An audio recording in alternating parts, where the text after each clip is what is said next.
What are you doing in Delaware? I was just doing a job to make some extra money. For who? Now's not the time to not say.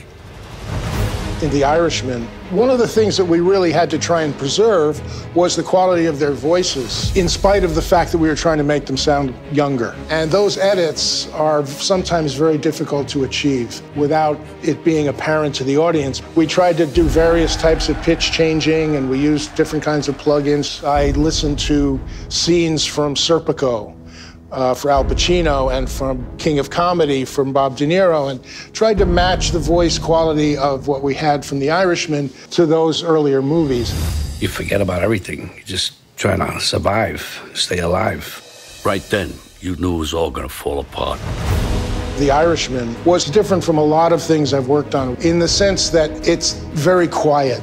It's very centered and very focused. It's a lot of dialogue, usually between two people in a quiet place. That's kind of a challenge for a mixer because there's no place to hide anything. Jimmy, I'm trying to help you. I'm trying to tell you something. I know you are. Frank, don't even think about it.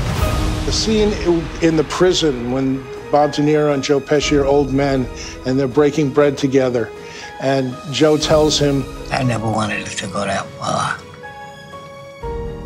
I picked us over him. It's quiet and intimate.